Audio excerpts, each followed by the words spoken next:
సంవత్సరాల తరబడి ఎన్ని మందులు వాడినా మీ మోకాల నొప్పులు తగ్గట్లేదా? ప్రాణ పెయిన్ క్లినిక్ లో అత్యాధునిక చికిత్స. Welcome to Suman TV. నేను మీ సుమన్ టీవీ నాగ్. కోల్కతా ఇన్సిడెంట్కి సంబంధించినటువంటి వాటిల్లో ఎప్పటికప్పుడు జడ్జిమెంట్ ఎప్పుడు వస్తుంది అని చెప్పేసి ఎదురు చూస్తున్నటువంటి వాళ్ళకి అంటే 27న సుప్రీంకోర్టు ట్రయల్స్ అయితే జరగాలి. సో దాన్ని కొంత పోస్ట్పోన్ చేయడం జరిగింది. అయితే ఈ మంత్ ఎండ్ కల్లా దీనికి సంబంధించినటువంటి అప్డేట్స్లో ఒక క్లారిటీ వచ్చే అవకాశం ఉందని మాత్రం తెలుస్తుంది. అయితే ఇప్పటి వరకు చాలామంది ఎదురు చూస్తున్నట్ల విధంగా ఎంతమంది ఇన్వాల్వ్ అయ్యి ఉన్నారు, ఏం జరిగింది, దీనికి సంబంధించి పాలిగ్రఫీ టెస్టులు చేయడం చూసాము, నార్కో అనాలిసిస్ టెస్ట్కి సంబంధించినటువంటి కొన్ని అప్డేట్స్ అయితే చూసాము, ఏ విధంగా ఉండే అవకాశం ఉంటుందని చెప్పేసి వాళ్ళ మీద అది కూడా చేసే అవకాశం ఉందని చెప్పేసి కూడా మనం చూసాము, ఏ విధంగా ఉంటుంది అనేటువంటి దాని మీద. అయితే ప్రస్తుతం ఉన్నటువంటి అప్డేట్స్ ప్రకారం కనుక మనం చూస్తే రెగ్యులర్గా చాలామంది మన ఇంట్లో జరిగినటువంటి ఇన్సిడెంట్గానే భావించి ఎదురు చూస్తున్నారు. ఒక రైట్ జడ్జిమెంట్ ఇది కనుక వస్తే చరిత్రకు నాంది. డెఫినెట్గా ఫర్దర్గా ఎవరైనా ఏదైనా తప్పు చేయాలి ఆడపిల్లల విషయంలో అని అంటే చాలా కేర్ఫుల్గా ఉంటారు. సొసైటీ కూడా ఒకేసారి అలర్ట్ అయ్యే అవకాశం ఉంది అని చెప్పేసి చెప్తూ ఉన్నారు. సో ఇప్పటి వరకు ఉన్నటువంటి అప్డేట్స్ ఏంటి అనేది ఈ రోజు మనతో పాటు హైకోర్టు అడ్వకేట్ రవీంద్రనాథ్ గారు ఉన్నారు. వారి మాట్లాడి తెలుసుకుందాం. Hello sir. హాయ్ అండి నాగరాజ్ గారు. సార్, ఇప్పటి వరకు ఉన్నటువంటి అప్డేట్స్ ప్రకారం కనుక మనం చూస్తే ఎంతమంది అరెస్ట్ అయ్యారు, దీనికి సంబంధించినటువంటి పూర్తి సమాచారం ఏంటి? నాగరాజ్ గారు, రేపు అంటే సెప్టెంబర్ 27 అంటే ఫ్రైడే నాడు సుప్రీంకోర్టు ట్రయల్స్లో భాగంగా కీలకమైనటువంటి విషయాలు బహిర్గతపరిచే అవకాశం ఉండేది. అంటే ముఖ్యంగా సిబిఐ వాళ్ళు అందజేసినటువంటి సీల్డ్ కవర్లో ఏవైతే కీలకమైనటువంటి ఆధారాలు దొరికాయో దానికి సంబంధించి ట్రయల్స్ జరిగే అవకాశం ఉండేది. కానీ కొంతమంది సిబిఐకి సంబంధించినటువంటి కొంతమంది అడ్వకేట్స్ ఎవరైతే ఉన్నారో వీళ్ళు ఒక రిక్వెస్ట్ పెట్టుకున్నారు సుప్రీంకోర్టుకి. సార్, మేము చేసినటువంటి కీలకమైన దశ ఆల్మోస్ట్ ముగింపు దశకు వచ్చేసింది. అయితే ఫ్రైడే ట్రయల్స్ మీరు అంటున్నారు కానీ దానికి బహుశా మేము రెడీగా లేము. మీరు వీలైతే కొంత రిక్వెస్ట్ చేస్తారు చంద్రచూడ్ గారికి, చేసి దీన్ని పోస్ట్ పోన్ చేసే అవకాశం గురించి అడిగారు. So at the same time ఇమీడియట్గా సుప్రీంకోర్టు స్పందించింది. ఏదైతే త్రిసభ్య కమిటీ ఏదైతే ఉందో దీని మీద చంద్రచూడ్ గారు, అదేవిధంగా మనోజ్ మిశ్రా గారు, మనకు జస్టిస్ పార్థివాలా, వీళ్ళు ఎవరైతే మాట్లాడి వీళ్ళు ముగ్గురు కూడా ఒక చెప్పడం జరిగింది. అక్టోబర్ 1 మంగళవారం నాడు దీనికి సంబంధించి ఒక ఇంపార్టెంట్ డే అవుతుంది. కీలకమైనటువంటి వ్యాఖ్యలు కూడా చేసే అవకాశం ఉంది. ఏదైతే సీల్డ్ కవర్ అందజేస్తారో దాని మీద క్లియర్ ట్రయల్స్ కూడా జరిగే అవకాశం ఉంది. అయితే ఆ సిబిఐ ఏదైతే అందజేసినటువంటి సీల్డ్ కవర్ ఏదైతే ఉందో దాని మీద చంద్రచూడ్ గారు మాత్రం చాలా తీవ్రంగా కొన్ని వ్యాఖ్యలు చేశారు. మేము ఆ రిపోర్ట్స్ అవుతుంటే మాకే చాలా గగురు పడుస్తుంది, కలవర పెడుతున్నాయి. మళ్ళీ ఆ డీటెయిల్స్ అని కూడా ఫస్ట్ టైం ఆల్రెడీ చెప్పడం జరిగింది, మళ్ళీ సెకండ్ టైం చెప్పడం జరిగింది. దీని మీద మేము చాలా కలవరపడుతున్నాం, చాలా తెలియని చాలా విషయాలు మాకు వెలుగులోకి వస్తున్నాయి, మా జడ్జిమెంట్ కూడా చాలా క్రూషియల్ అయ్యే అవకాశం ఉంది అన్నట్టుగా చెప్పకనే చంద్రచూడ్ గారు ఏదైతే జడ్జిమెంట్కి సంబంధించి ఒక చిన్న దాన్ని ఏమంటారు ఒక చిన్న హెయిర్ లైన్ ఒక న్యూస్ అయితే రిలీజ్ చేయడం జరిగింది. ఇది కొంత ఇబ్బందికరంగా ఉంది, చాలా కలవర పెడుతుంది న్యూస్ అని ఒక విశేషాన్ని అయితే చెప్పడం జరిగింది చంద్రచూడ్ గారు. బహుశా కదా ఇట్స్ కన్ఫర్మ్ రేపు అక్టోబర్ 1 బహుశా మధ్యాహ్నం 10:30-11 ఆ ప్రాంతంలో దీనికి సంబంధించిన ట్రయల్స్ జరిగే అవకాశం ఉంది. అక్టోబర్ 1 అంటే మంగళవారం నాడు దీనికి సంబంధించిన వెరీ ఇంట్రెస్టింగ్ ఈ కేసుకు సంబంధించి ఒక కీలకమైన మలుపు తిప్పే సన్నివేశాలు బహుశా మనం ఆ రోజు తప్పనిసరిగా చూడొచ్చు. ఎవరైతే మనతో పాటు ఫాలో అవుతున్నారో, ముఖ్యంగా కొన్ని వేల మంది దేశవ్యాప్తంగా ప్రపంచవ్యాప్తంగా ఉన్నటువంటి యావత్ భారతదేశ ప్రజలు ఎక్కడెక్కడున్నారో ఈ కేసుకు సంబంధించి కీలకమైనటువంటి రిపోర్ట్స్ కోసం వెయిట్ చేసే అవకాశం ఉంది. అక్టోబర్ 1 మంగళవారం నాడు మాత్రం చాలా ఇంపార్టెంట్ డే అవకాశం అయితే ఉంది నాగరాజ్ గారు.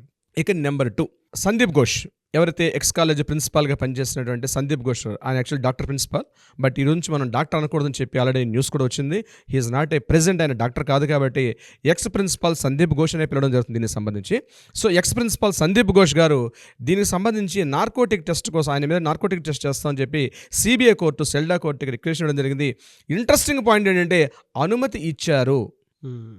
దేనికి? ఈ నార్కోటిక్ టెస్ట్కి అనుమతి ఇచ్చారు సందీప్ ఘోష్కి నార్కోటిక్ టెస్ట్ చేయడానికి. అయితే ఇక్కడ కీలకమైన విషయం ఏం జరిగిందంటే, ఒక నార్కోటిక్ టెస్ట్ కానీ పాలిగ్రాఫ్ టెస్ట్ కానీ చేసే ముందు ఎవరినైతే చేస్తున్నామో వాళ్ళ యొక్క అనుమతి కూడా అవసరం.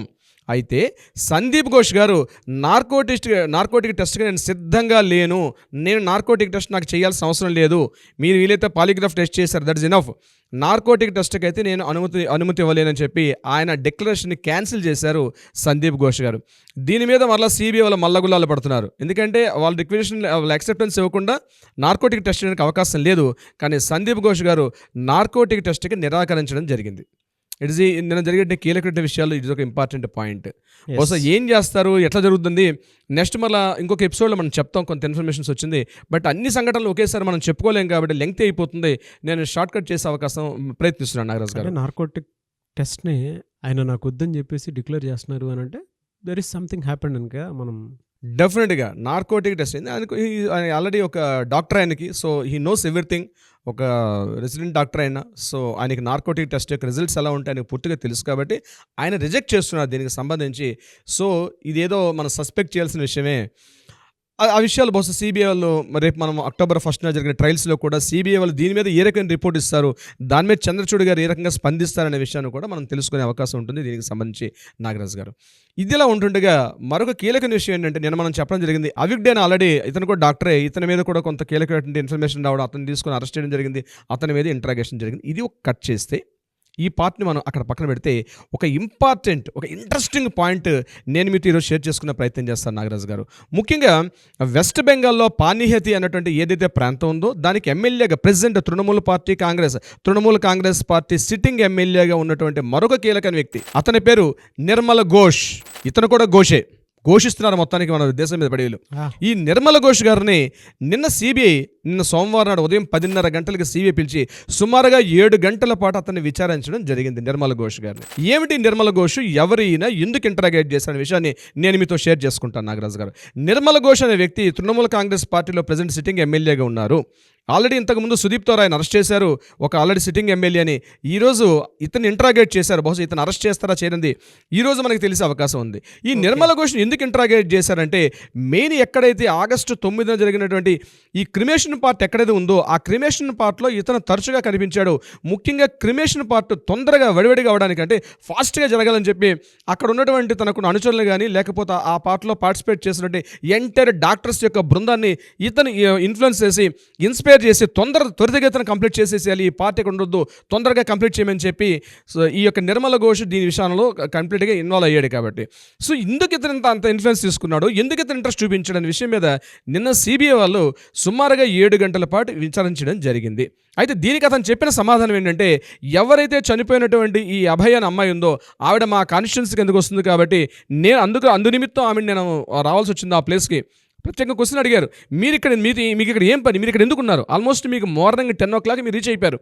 అంటే జరిగిన సంఘటన 9:30కి తెలిసే 10 o'clock ఈయన ప్రెజెన్స్ అక్కడ కనిపించింది. ఒక ఎమ్మెల్యే గారు కొన్ని వేల మందికి రిప్రజెంట్ చేసే ఒక రాజకీయ నాయకుడు, తృణమూల్ కాంగ్రెస్ పార్టీ అధినేత, ఇతను ఎక్కడో ఉన్నటువంటి ప్రాంతానికి సుమారు 14 కిలోమీటర్ల డిస్టెన్స్ ఉన్నటువంటి అతని రెసిడెన్స్ నుంచి 14 kilometers ట్రావెల్ చేసి హడావుడిగా ఈ ప్రాంతానికి అటెండ్ చేసి ఇక్కడ ఇతను ఆ చివరికి క్రిమేషన్ అయ్యేదాకా ఆయన ఎక్కడ వెళ్ళకుండా ఎంటైర్ త్రోఅవుట్ పిక్చర్లో ఆయన ప్రతి షేడ్లో ఆయన కనిపిస్తున్నాడు. ఎందుకు ఉండాల్సి వచ్చిందని చెప్పి సిబిఐ వాళ్ళు మారథాన్ క్వశ్చన్స్ చేశారు. మారథాన్ క్వశ్చన్స్ అంటే మీకు తెలుసండి, చాలా క్వశ్చన్స్ ర్యాపిడ్ ఫైర్ అంటారు చూసారంటే, ర్యాపిడ్ ఫైర్ లాగా ఒక క్వశ్చనర్ ఫామ్ తయారు చేసుకుంటారు. ఆ క్వశ్చనర్ ఫామ్లో ఎలా ఉంటుందంటే మారథాన్ ఫైర్ అంటారు దాన్ని. అంటే క్వశ్చన్స్ చాలా ఫాస్ట్గా క్వశ్చన్స్ చేస్తారు.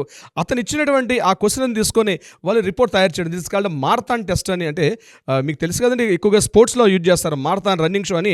5 kilometers 25 kilometers 30 kilometers చేస్తుంటే కంటిన్యూ, ఇట్స్ అ రిలే కాకుండా కంటిన్యూ ఉంటుంది ద షో. అటువంటిది మారథాన్ క్వశ్చనర్ ఫామ్ని ఇతని మీద చేయడం జరిగింది.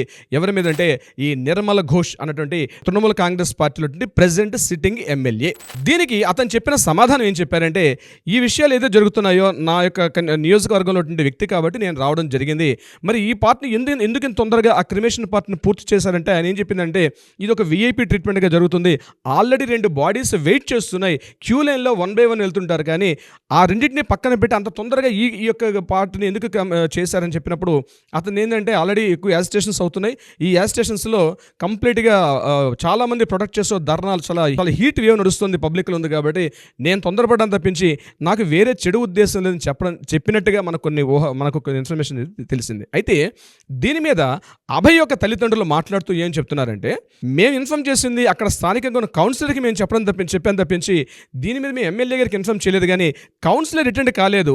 కానీ ఎమ్మెల్యే గారు మాత్రం మార్నింగ్ 9:30కి ఇన్సిడెంట్ ఎప్పుడైతే న్యూస్ బయటకు వచ్చిందో 10 గంటలుగా ఆయన ప్రెజెన్స్ ఉండడం, ఎంటైర్ 10 గంటల నుంచి చివరి వరకు ఎందుకున్నారంది బహుశా మాకైతే తెలియదు అని చెప్పి పేరెంట్స్ ఒక వెర్షన్ ఇమీడియట్గా మీడియా వర్గాలు అడిగిన తర్వాత వాళ్ళు చెప్పిన ఇన్ఫర్మేషన్ మ్యాటర్ ఇదనమాట. సో ఏదేమైనప్పటికీ కూడా నిర్మల ఘోష్ గారి యొక్క పాత్ర మాత్రం కొంత సస్పెక్ట్ చేసే విధానంగా ఉంది. ఆల్రెడీ సుదీప్త రాయ్ గారిని నార్త్ వెస్ట్ బెంగాల్ లాబీలో ఏదైతే కీలకమైన వ్యక్తిగా సుదీప్త రాయ్ ఆల్రెడీ ఒక సిట్టింగ్ ఎమ్మెల్యే సోనార్పూర్ ఎమ్మెల్యేగా పనిచేస్తున్నాడు. ఈరోజు పానీహతి ఎమ్మెల్యేను కూడా ఈరోజు తీసుకున్నారు. అంటే దీని వెనకాల తెలుస్తుంది ఏంటంటే, పార్టీ అంతర్గతంగా ఉన్నటువంటి తృణమూల్ కాంగ్రెస్ పార్టీ ఏదైతే ఉందో ఈ తృణమూల్ కాంగ్రెస్ పార్టీ కీలకమైన వ్యక్తులు ఇక్కడ మనం 2 రకాలుగా చూడాలి నాగరాజ్ గారు. చేస్తున్నారు. ఫస్ట్ ఏంటంటే north Bengal lobby, north west Bengal lobby అంటాం మనం. నార్త్ బెంగాల్ లాబీ అంటాం, నార్త్ వెస్ట్ బెంగాల్ లాబీ అంటాం. అంటే ఎంటైర్ ప్రభుత్వ అంటే వైద్యాధికారులని, ప్రభుత్వ వైద్యాధికారులు కావచ్చు, విద్యా సంస్థల్లో పనిచేస్తున్న స్టూడెంట్స్ని కావచ్చు, లేకపోతే ఎంటైర్ టోటల్ స్టాఫ్ అంటే నేను చెప్పిన స్వీపర్ దగ్గర నుంచి ఎంటైర్ డీన్ వరకు ఉన్నటువంటి ప్రతి స్థాయిలో కూడా వీళ్ళందరినీ ఇన్ఫ్లుయెన్స్ చేసే వ్యక్తులు ఈ నార్త్ బెంగాల్ లాబీని మనం మాట్లాడుకోవడం జరిగింది. దీంట్లో భాగంగా ఈ నార్త్ బెంగాల్ లాబీలో ఎవరైతే కీలకంగా యాక్టివ్ పార్టిసిపెంట్స్ ఉన్నటువంటి డాక్టర్ అవిక్డే, డాక్టర్ బిరూపక్ష బిశ్వాస్, రంజిత్ షా, ఇట్లాంటి డాక్టర్ రంజిత్ షా వీళ్ళందరినీ ఆల్రెడీ ఇంట్రాగేషన్ జరుగుతున్నాయి. ఈరోజు తృణమూల కాంగ్రెస్ పార్టీ చంపినండి ఈ యొక్క ఇతను చెప్పిన కొన్ని కీలక విషయాలు. అంటే ఇక్కడ మరొక కీలకమైన విషయం కూడా తెలిసింది నాగరాజు గారు. ఎవరైతే డాక్టర్ గారు సందీప్ ఘోష్, డాక్టర్ అన్నాక తప్పండి, ఆయన మన అలవాటు ప్రకారం డాక్టర్ గారిని వస్తుంది, కానీ ఎప్పుడైతే నేను వెస్ట్ బెంగాల్ మెడికల్ కౌన్సిల్ అతన్ని పూర్తిగా డాక్టర్ అనే పదాన్ని ఎప్పుడైతే రిమూవ్ చేశారో మనం అలవాటుగా ఉంది కాబట్టి చెప్పుకుంటున్నాం. సో సందీప్ ఘోష్ యొక్క మన కాల్స్ లిస్ట్ చెక్ చేసినప్పుడు మార్నింగ్ 9:30కి ఫస్ట్ కాల్ అనేది మార్నింగ్ 9:45కి సందీప్ ఘోష్ యొక్క కాల్ లిస్ట్లో ఇన్ఫర్మేషన్ వచ్చింది. కానీ సందీప్ ఘోష్ అటెండ్ కాలేదు. ఇతను 9:45 to 10:20 వరకు ఉన్నటువంటి ఈ టైంలో ఎవరెవరితో మాట్లాడిన చెక్ లిస్ట్లో ఆల్మోస్ట్ మోర్ దెన్ 3 times ఈ యొక్క నేను మాట్లాడే నిర్మల్ ఘోష్ గారితో మాట్లాడడం జరిగింది. కానీ సందీప్ ఘోష్ అటెండ్ అయిన ప్లేస్ ఎప్పటికీ మార్నింగ్ 11 o'clock వచ్చారంటే గంటన్నర లేట్గా వెళ్ళడం జరిగింది. ఈ 1.5 hourలో ఎవరెవరితో మాట్లాడడం జరిగింది అంటే ఒక కాలేజీ ప్రిన్సిపాల్ వ్యక్తి ఇంకా ఆ ప్లేస్కి వెళ్ళలేదు. ఈ ఇన్ఫర్మేషన్ తెలియక చాలా మందితో మాట్లాడడం జరిగింది. కానీ 14 kilometers డిస్టెన్స్లో ఉన్నటువంటి నిర్మల్ ఘోష్ గారు మాత్రం రీచ్ అవ్వడం జరిగింది. జస్ట్ ఒక 2.5 kilometers డిస్టెన్స్లో ఉన్నటువంటి సందీప్ ఘోష్ గారు దీనికి అటెండ్ కావడం జరగలేదు. దీని మీద సిబిఐ వర్గాలు పూర్తిగా ఇంట్రాగేషన్స్ చేయడం జరిగింది. ఈ ఆర్జికర్ మెడికల్ కాలేజ్ సంబంధించి ఇంకొక కీలకమైన వ్యక్తి ఫోరెన్సిక్ హెడ్ ఆయన పేరు అపూర్వ బిశ్వాస్. ఈ కేసుకు సంబంధించి అపూర్వ బిశ్వాస్ గారు సుమారుగా ఆగస్టు 9న ఎప్పుడే సంఘటన జరిగిందో అప్పటి నుంచి 17 రోజుల పాటు ఈయన తన న్యాయవాదులతో మాట్లాడుకుంటూ ఇతను అబ్స్కాండ్ అయ్యాడు. సో ఇతన్ని అపూర్వ బిశ్వాస్ని కూడా నిన్న కీలకమైన వ్యక్తిని కూడా పిలిచి ఇంట్రాగేషన్ చేయడం జరిగింది. ఎందుకంటే ఈ కేసుకు సంబంధించి ఫోరెన్సిక్ టెస్ట్ ఏదైతే ఉందో ఈ యొక్క అపూర్వ బిశ్వాసే కీలకంగా చేయడం జరిగింది. ఇతనితో పాటు నేషనల్ మెడికల్ కాలేజ్లో ఉన్నటువంటి ప్రొఫెసర్సు, అదేవిధంగా గాంధీ మెడికల్ కాలేజ్లో ఉన్నటువంటి ప్రొఫెసర్సు, వీళ్ళ ఒక సమూహంగా అంటే వీళ్ళ ఒక గ్రూప్ ఆఫ్ ఫోరెన్సిక్ డాక్టర్స్ 11 మంది సభ్యుల బృందం ఈ యొక్క అభయకు సంబంధించిన విషయంలో పార్టిసిపేట్ చేయడం జరిగింది. అందులో కీలకమైన వ్యక్తి ఎవరంటే ఈ అపూర్వ బిశ్వాస్. ఇతను ఇచ్చినటువంటి ఫోరెన్సిక్ రిపోర్ట్ అంటే ఆ రోజు ఫోరెన్సిక్ ఎక్కడెక్కడ ఆ రోజు జరిగే సంఘటనా స్థలంలో జరిగిన కొన్ని లభించినటువంటి ఏవైతే ఈ సాక్ష్యాధారాలుగా ఉన్నటువంటి విషయాలు ఉన్నాయో ఆ సాక్ష్యాధారాలను తారుమారు చేసే విషయంలో ఆల్రెడీ సాక్ష్యాధారాలు తారుమారు జరిగాయి. దీని మీద ఆల్రెడీ సిబిఐలు ఆల్రెడీ సస్పెక్ట్ చేస్తున్నారు. అయితే ఎప్పుడైతే నేను అపూర్వ బిశ్వాస్ని పిలిచి సుమారుగా ఈయనతో పాటు 4.5 గంటల పాటు సిబిఐ బృందం ఎప్పుడైతే డిస్కషన్ జరిగిందో అందులో కొన్ని కీలకమైన విషయాలు కూడా బయటపడ్డాయి. ఎందుకంటే ఈ యొక్క సాక్ష్యాధారాలను తారుమారు చేయడంలో ఆల్రెడీ మనం గడిచిన 2 సార్లు అనుకున్నాం దీని మీద డి అనే ఒక వ్యక్తి ఇన్ఫ్లుయెన్స్ చేస్తున్నారు. ఆ కీలకమైన వ్యక్తిని మాత్రం ఇప్పటికీ సిబిఐ రిలీజ్ చేయట్లేదు. ఆ డి ఎవరు? ఇంతమందిని కంట్రోల్ చేస్తూ ఎంటైర్ నార్త్ బెంగాల్ లాబీని కావచ్చు, డాక్టర్స్ కావచ్చు, పాలిగ్రాఫ్ టెస్ట్ చేస్తున్న డాక్టర్స్ కావచ్చు, నార్కోటిక్ టెస్ట్ చేస్తున్న డాక్టర్స్ కావచ్చు, ఇంక్లూడింగ్ ఫోరెన్సిక్ టెస్ట్ చేస్తున్న డాక్టర్స్తో సహా ఆ రోజు ఆగస్టు 9న జరిగింది. మార్నింగ్ 10 గంటల నుంచి రాత్రి 2 గంటల వరకు ఉన్నటువంటి సమయంలో ఎవరెవరితో మాట్లాడారంటే ఈ కీలకమైన డిఎన్ఏ వ్యక్తి ఇన్ఫ్లుయెన్స్ చేశారని తెలుసు. ఆ డిఎన్ఏ వ్యక్తిని సిబిఐ రివీల్ చేయట్లేదు. బట్ మనకు అందిన ఇన్ఫర్మేషన్ ప్రకారం మనం సస్పెక్ట్ చేస్తున్నాం. బహుశా మనకు అది కన్ఫర్మేషన్ వస్తే మనం ఈ వీడియోలో షేర్ చేసుకుంటాం నాగరాజు గారు. సో ఇన్ఫర్మేషన్ ఏం జరుగుతుందంటే ఈ అపూర్వ బిశ్వాస్ యొక్క ఇంట్రాగేషన్ ఫోరెన్సిక్ రిపోర్ట్ కూడా కొంత సస్పెక్ట్ చేసే విధానంగా ఉంది. ముందుగా గ్యాంగ్ రేప్ అన్నారు, గ్యాంగ్ రేప్ కాదన్నారు, ఇండివిజువల్గా చేశారన్నారు. సంజయ్ రాయ్ విషయాన్ని మాత్రం ఇప్పుడు తీసుకోవట్లేదు. సంజయ్ రాయ్ గారి విషయం ఏదైతే కవితా సర్కార్ గారు చెప్పినట్టుగా సేమ్ సంజయ్ రాయ్ కూడా as it is cut copy paste చేస్తున్నాడు. ఇక్కడ సంజయ్ రాయ్ యొక్క మాటలు 2 సార్లు మాట్లాడడం జరిగింది. కవితా సర్కార్ గారు ఏం మాట్లాడుతున్నారో యాజ్ ఇట్ ఈజ్గా కాపీ పేస్ట్ చేసుకుంటూ వెళ్తున్నారు తప్పించి ఇందులో ఎక్కడ సంజయ్ రాయ్ గారి ఇన్ఫర్మేషన్ రావట్లేదు. సో ఇది ఒక కీలకమైన విషయాలు. మనం ఏమైనా ట్రై చేస్తున్నాం ఏమైనా సంజయ్ రాయ్ గారి అప్డేట్ ఏమైనా వస్తుందని చెప్పి, బట్ ఎంత ట్రై చేస్తున్నా ఆయన అప్డేట్ రావడం లేదు. ఈ రోజు వరకు మనకు తెలిసిందంటే నార్కోటిక్ టెస్ట్ని కంప్లీట్గా సందీప్ ఘోష్ రిజెక్ట్ చేయడం మాత్రం ఒక కీలకమైన పరిణామంగా చెప్పుకోవచ్చు. దీనికి సంబంధించి నాగరాజ్ గారు చూద్దామండి. మన ఆడియన్స్ కూడా ఏం చెప్తారు అనేటువంటిది కామెంట్ బాక్స్లో పెడతారు కదా, దాన్ని బట్టి మనకు క్లారిటీ కూడా కొంత ఉంటుంది. ఇంకొక విశేషం ఏంటంటే కొసమెరిపి ఏంటంటే నాగరాజ్ గారు దీనికి సంబంధించి సిబిఐ ఇంట్రాగేషన్స్ ఇవన్నీ ఒక పార్ట్ అవుతుంటే నిన్న ఒక ఇంట్రెస్టింగ్ సంఘటన జరిగింది. అదేమిటంటే బీజేపీ పార్టీ వాళ్ళ కార్యకర్తలు కొన్ని వేలాదిగా గుమ్ముగూడి ఆల్మోస్ట్ ఆ కలకత్తా నగరంలో ఉన్నటువంటి ప్రధానమైన పోలీస్ స్టేషన్స్ అన్నిటి మీద కూడా అందరూ కూడా ఒక రకంగా పోలీస్ స్టేషన్ దగ్గరికి వెళ్ళారు. ఎలా వెళ్ళారంటే ఇంట్రెస్టింగ్ పాయింట్ అంటే ఒక చీపురు కట్ట, ఒక ఆవు పేడ, ఆ ఎదురుగా కనిపిస్తున్న గంగా నదిలో కొంత గంగా జలాన్ని, ఈ మూడింటిని వాళ్ళ కేనల్లో పట్టుకొని ప్రతి పోలీస్ స్టేషన్కి వెళ్ళారు. ఎందుకంటే ఎవరైతే అభయ విషయంలో పోలీసులు చేస్తున్న సాక్ష్యాలను తారుమారు చేశారు. స్టేట్ పోలీసులు సంఘటన జరిగిన స్థలాన్ని అంటే ఆగస్టు 9వ తేదీ నుంచి 13వ తేదీ వరకు మనకి సిబిఐ వాళ్ళకి ఈ యొక్క కేసుని హ్యాండ్ ఓవర్ చేయలేదు. ఆ 4 రోజుల పాటు పూర్తిగా సాక్ష్యాలను ధ్వంసం చేయడంలో కలకత్తా పోలీసులు తీవ్రంగా ప్రయత్నించారు. కాబట్టి ఈ పోలీసుల్ని ప్రక్షాళన చేయాలి, పోలీసు వ్యవస్థను ప్రక్షాళన చేయాలి. పోలీస్ స్టేషన్లో మురికి పెట్టాయి, మలినం పెట్టాయి. కాబట్టి ఈ పోలీస్ స్టేషన్లు పూర్తిగా మేము దాన్ని మలినాన్ని క్లియర్ చేయడం కోసం గంగా నదితో అంటే గంగా జలాన్ని అదేవిధంగా ఆవు పేడని దీన్ని తీసుకెళ్ళి మేము శుభ్రం చేస్తామని టోటల్ కొన్ని వేల మంది ఈ మహిళా కార్యకర్తలు, ముఖ్యంగా దీనికి నాయకత్వం వహించినటువంటి అగ్నిమిత్ర పాల్ ఒక మహిళా కార్యకర్త, ఈవిడ ఆధ్వర్యంలో కొన్ని వేల మంది వెళ్ళి ఆల్మోస్ట్ ఒక 15 పోలీస్ స్టేషన్లు పైబడి కలకత్తా నగరంలో పోలీస్ స్టేషన్ని వెళ్ళి చేయడం జరిగింది. కొన్ని పోలీస్ స్టేషన్లకు ప్రవేశించారు. ఆ పోలీస్ స్టేషన్ని ఒకవైపు చీపుర కట్టతోటి ఆవు పేడతోటి అలికి గంగా జలాలతోటి శుభ్రం చేయడం అయితే జరిగింది. Very interesting point. మీరు చెప్పిన దాంట్లో ఏదైనా సరే అండి, అక్కడ న్యాయం జరిగే అవకాశం ఉంది అని చెప్పడంలో ఏమాత్రం సందేహం లేదు. అట్ ది సేమ్ టైం చాలామంది రెస్పాండ్ అవుతున్నటువంటి విధానం ఒక్కొక్క మంచి కోసం, ఒక్కొక్క రైట్ జడ్జిమెంట్ కోసం అని చెప్పేసి చూస్తూ ఉన్నారు. అందుకే చాలా సరికొత్తగా వాళ్ళ నిరసనని మాత్రం వాళ్ళు వ్యక్తపరుస్తూ ఉన్నారు. ఇక్కడ పార్టీలతో సంబంధం లేకుండా చూడాల్సినటువంటి అంశం ఇది. మన ఇంట్లో జరిగినటువంటి అంటే మన ఆడపిల్లకి జరిగినటువంటి బాధ్యతగా భావించాలి. అలాగే జస్టిస్ కోసం మనతో పాటు చూసినటువంటి మన ఆడియన్స్ కూడా ఉన్నారు. ఏదేమైనా we want justice, we demand justice. Anyways thank you so much Ravindranath garu. Thank you so much Nagaraj గారు.